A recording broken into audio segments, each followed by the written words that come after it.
Have you ever really thought about how your data finds its way across the internet? I mean, it's this massive, complicated web of connections. Well, it's not magic, it's a process called routing. And today, we're diving into a technology that's completely changing the game: segment routing. You can think of it as giving every single piece of your data its own personalized, custom-built travel itinerary. So, to really get why segment routing is such a big deal, we have to look at how things used to work. For decades, the internet basically made it up as it went along, piecing together a path for your data one little step at a time. But what if there was a smarter way to do it? All right, so let's talk about that classic problem. Before segment routing came along, the internet basically ran on an every router for itself kind of model. Let's dig into what that actually means. So with old school protocols like OSPF, that's Open Shortest Path First, every single router on the path has to figure things out on its own. It gets a packet of data, looks at its own map, and makes an independent choice about just the very next hop. Imagine every car on a highway using its own GPS to decide only the next turn, with no idea where the driver ultimately wants to go. It's not super efficient. And this is exactly where segment routing completely flips the script. Instead of letting each router guess the next step, it tells the data exactly where to go from the very beginning. This is that pre-planned itinerary we were talking about. This lays out the difference perfectly. On the left, you've got traditional routing. It's just a series of independent guesses, hop by hop.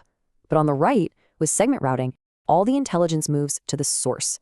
The first router defines the entire path right at the start, which makes the job for every other router down the line way, way simpler. And this quote from Nokia just nails it. The key word here is deterministic. It means the path is predictable, it's controlled, and highly scalable. Well, that's because all the routers in the middle of the network don't have to think so hard anymore. They just follow the instructions.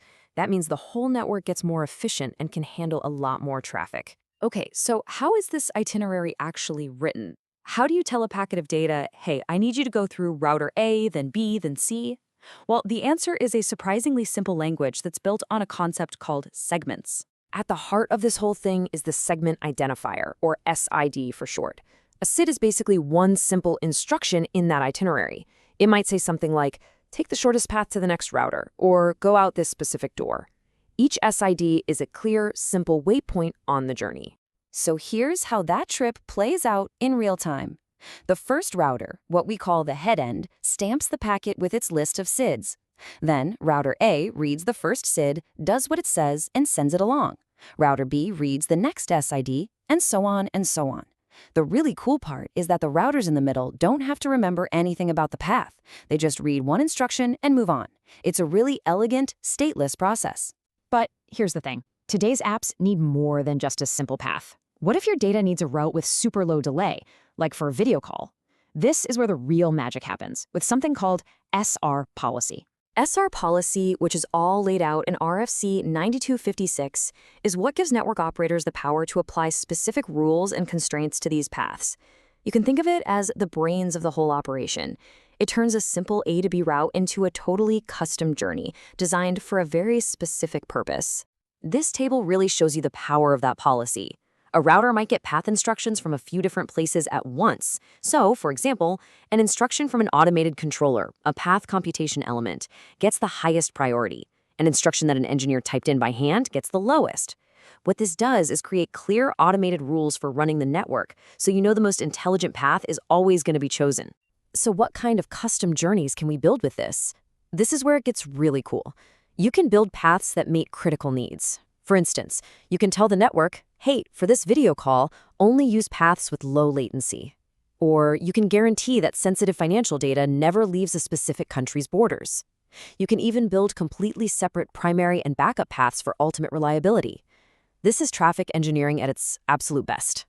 Okay, let's bring this all home. We've simplified the network's core, and we've supercharged the edges with all this policy-based intelligence. So what's the real payoff? What do we get for making the internet this programmable? This number right here. It's just astounding. With the built-in protection that segment routing offers, the network can fix itself and restore traffic in under 50 milliseconds after a failure. That is literally faster than you can blink. For any critical service that absolutely cannot go down, this level of resilience is a total game changer. And the impact is huge. As Nokia points out, it makes the entire network more scalable and a whole lot less complex. It directly enables new services that actually make money, like creating dedicated slices of a 5G network for different customers. And it lays the foundation for serious automation, which you absolutely need to manage today's massive networks. This chart really boils it all down. By intentionally making the core of the network simpler, segment routing unlocks these massive gains in how big the network can get and how flexible it can be.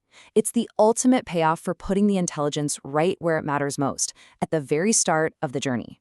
And that brings us to the final and maybe most important thought. Segment routing isn't just another protocol. It's a brand new capability. It makes the network truly programmable. It transforms the internet from this collection of individual routers into a single cohesive fabric that we can instruct and control. So the real question is, with this incredible new power, what are we going to build next?